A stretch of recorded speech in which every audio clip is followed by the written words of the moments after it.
Welcome to Sadia's podcast. I can't believe I just said that out loud. I have been procrastinating this for years, okay? Anybody that knows me in real life knows that I've been talking about starting a podcast forever.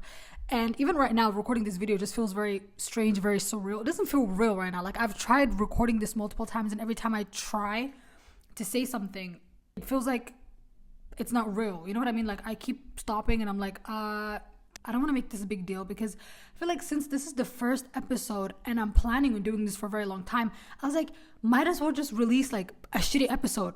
Like, just set the bar low for myself just so that it can only go up from here. You know what I mean? I feel like the reason I was procrastinating this is because I was thinking it has to be perfect. But then I was like, what if it's trash, right? So that means we can only go up from here, right? Like, everyone's going to be like, oh my God, look at the first episode, horrible.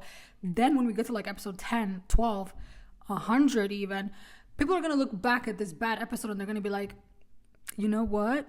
You have to start somewhere. Not to sound like Mel Robbins right now. Actually, wait, there's nothing wrong with sounding like Mel Robbins. I love Mel Robbins. I feel like there really is something to be said about like waiting for things to be perfect before you start them. Because I'm like the kind of person where I'm always like, I have to do something. If I'm going to do something, I have to wait for the perfect moment. I have to make sure that everything's perfect. The lighting is good. I have the best equipment. I have the best cameras. Also, one thing I'm realizing the more I record this is not like TikTok. Because I feel like with TikTok, a lot of times I like pause and I'm like, oh, I don't know what to say. So I'm just going to take a break because then I'm going to edit.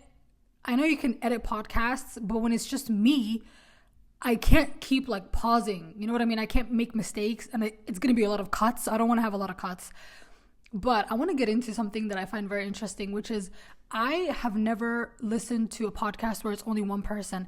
The reason I've like been waiting to start my podcast for a very long time is because I didn't have a co-host. Did you see the way I just paused there?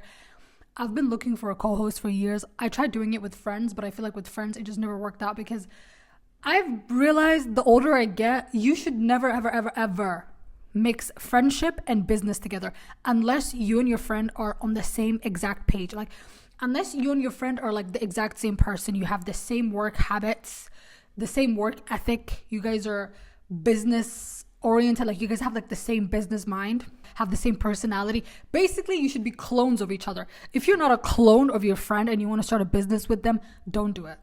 Don't ever do it. Anyways, that's a conversation for another day. The reason I'm like, for years, I was like thinking, should I start a podcast? Should I not?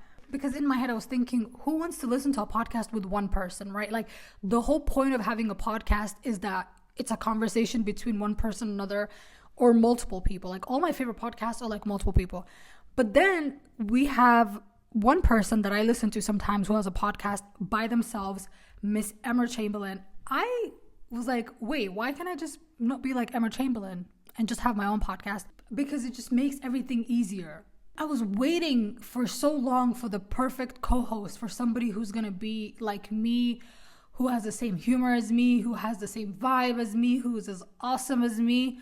But I could never find that because I can't force people to be on a podcast with me. Like, I can't force my friends. I can't find a random person to be on a podcast with me. So I was like, I'm just going to do this by myself. Right. And we're going to see how this goes. I think it's going to be great. I actually feel like it's better to do it by myself than to have a friend or to have like a co-host. Maybe in the future, one day I'm going to have a co-host. I would love to have guests, by the way. Like, if I have a guest, they can sit here. The goal is I'm going to do this by myself, but I'm going to have guests because I love talking to people. Like, the more I do this, obviously I want to bring more people in. I'm not going to be by myself. But I feel like the core of the podcast is just going to be me by myself. I don't want to have a co-host. It's crazy. And it's crazy because I know I'm rambling on about this for such a long time, but it's crazy because you guys, I wish you guys knew me before. Like, I would have never, ever imagined myself starting a podcast by myself because I would have thought that would be the worst case scenario. But now I'm thinking to myself, why did I ever think about starting a podcast with other people? Looking back, I'm like, I was crazy.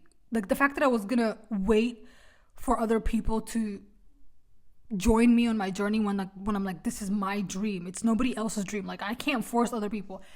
And also the fact that I was like even considering having a partner, like, you know what I mean? Like, somebody else, like you're not just relying on yourself. You're like trusting somebody else, like that they're going to be on time, that they're going to work hard just like you work hard, or going to be lazy like you are one day, for example. You can never expect that of other people. I mean, if you have a business, of course you can. But I feel like with me, if I was like, I don't want that. I don't want to rely on people. But that's why it took me a long time to start a podcast. But you know what I want to talk about today that I find very interesting is I feel like social media, I've been chronically online for like 100 years. Okay, I'm 29 years old. I've been on the internet since I was like 13, 12, I don't know, even younger than that. Like I would say chronically online since I was like 13 years old, which is very scary to think about. But I feel like the more time I've spent on the internet, like I've noticed the last couple of years, there's been like this shift where every single person just wants to be a victim. Okay, not to sound like one of those people that's like the boomers. It's like, oh, this younger generation, they're all soft. But they are. They actually are very soft. And you know what triggered this? You know what made me have this conversation? I was watching a video and it was this girl that was talking about how if you're 27, 26 years old and you think you're too old to do something, that you're not, right? Which is like something that a lot of people want to hear. Like if you're 26, 27, even me at 29, a lot of times I'm like, oh my God, I'm so old. I'm dying basically, right? But then somebody else who was like, I think the girl was in her 30s and she was like, no, you're young. You have your whole life ahead of you. Like you're literally a baby, right? So she was saying this, she was like, if you're 20, I think she said 26. If you're 26 years old and you think you're too old, don't worry. You have your whole life ahead of you. She gave this beautiful long speech. I go in the comments and somebody says, what about 27?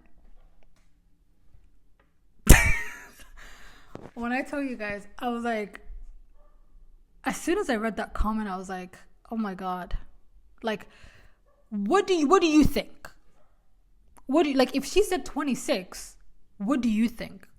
Right? Why would 27 be any different? That's the thing, is like, I feel like there's just like this weird obsession with just like being dumb. I don't know if people are faking it. That's the thing. Like, I don't know if people are just pretending to be dumb. I don't know if it's like rage bait, right? I don't think it is. I think people are actually just stupid.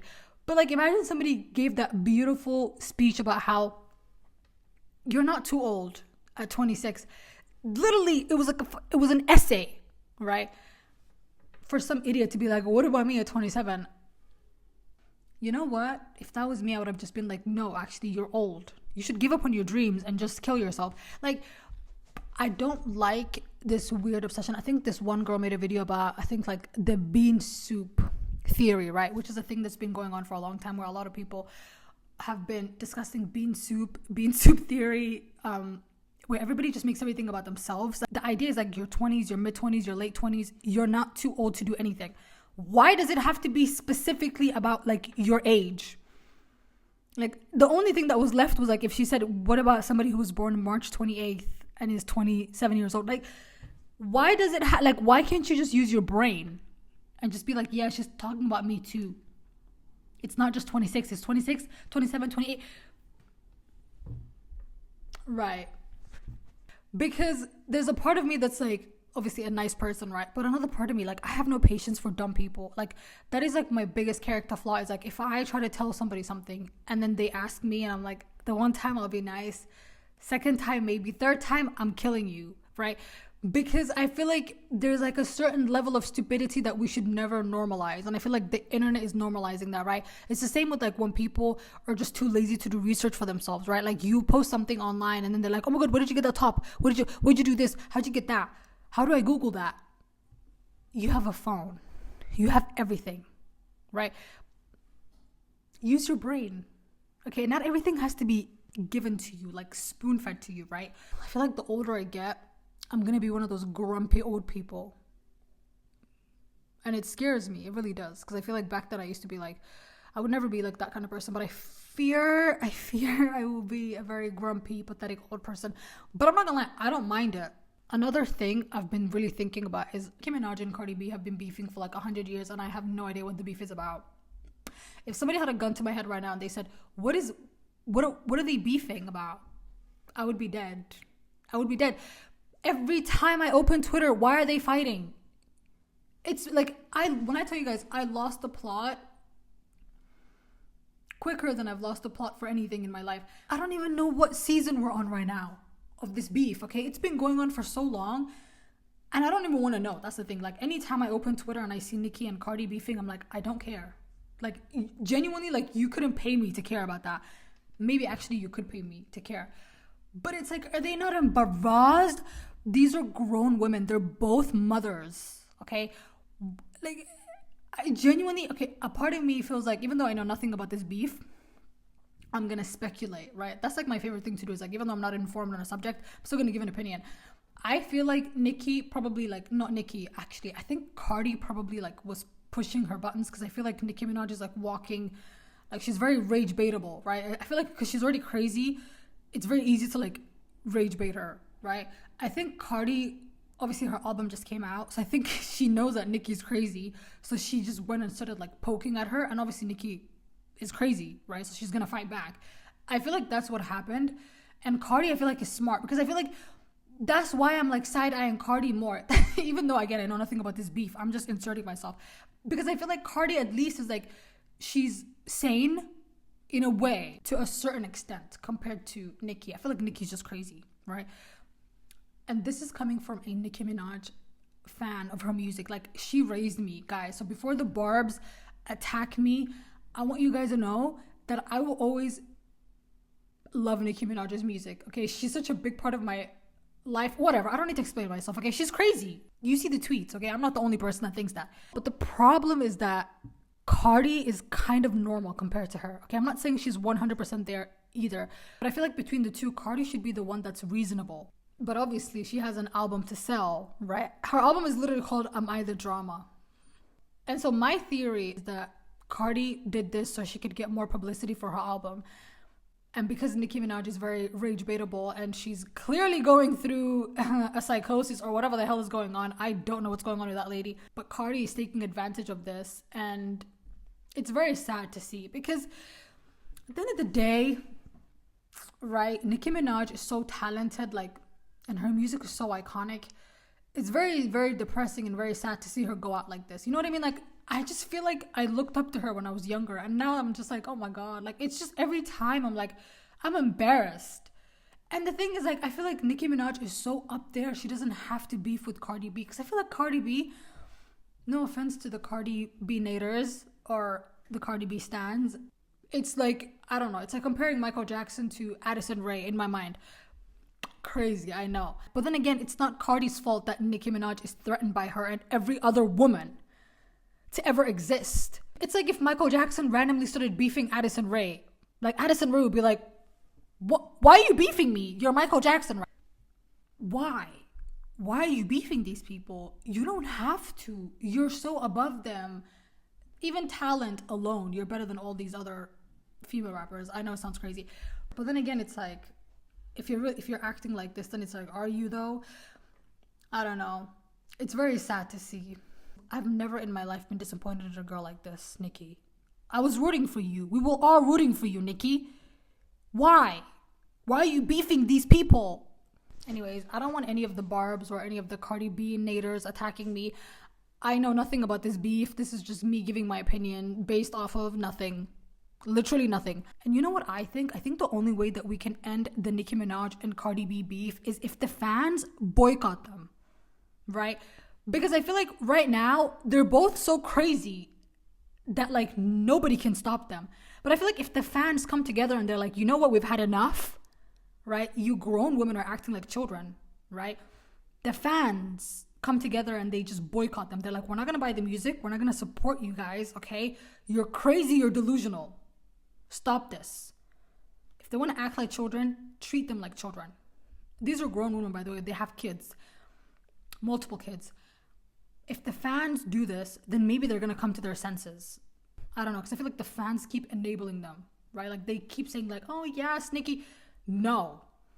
Stop enabling these crazy, crazy women. Boycott them. Okay, they will learn. Since this is the first episode, I think that's it for today, okay? Honestly, it's been a long time coming. And you know what? Since this is the first episode, I think I'm going to end it here because I don't want to scare myself too much. Usually my episodes are obviously going to be longer. I'm going to make sure that they're like at least an hour long.